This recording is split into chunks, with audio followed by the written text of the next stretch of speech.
மு.க.ஸ்டாலின் ஆட்சியில் கேள்விக்குறியான பெண்கள் பாதுகாப்பு.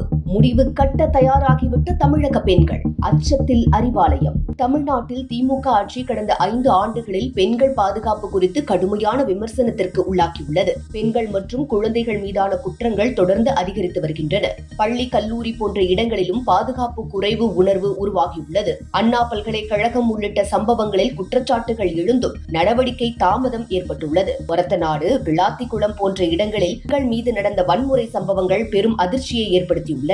2022-24 ஆண்டு காலத்தில் பெண்கள் மீதான தொந்தரவு வழக்குகள் கணிசமாக உயர்ந்துள்ளன.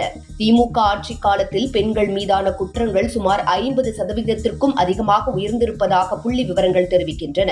போக்சோ சட்டத்தின் கீழ் குழந்தைகள் மீதான குற்றங்களும் வேகமாக அதிகரித்துள்ளன. மாநிலம் முழுவதும் பெண்கள் மற்றும் குழந்தைகளுக்கு பாதுகாப்பு பற்றிய அச்சம் அதிகரித்துள்ளது. அதற்கு நேர்மாறாக மத்திய அரசின் கீழ் பெண்களுக்கு 33% இடஒதுக்கீடு வழங்கும் முயற்சி முன்னெடுக்கப்பட்டுள்ளது. பெண்களை முடிவெடுக்கும் நிலைக்கு கொண்டுவர முயற்சி செய்யப்படுகிறது. இப்படி மத்திய பாஜக அரசு பெண்கள் மீது தனி கவனம் செலுத்தி வருகிறது.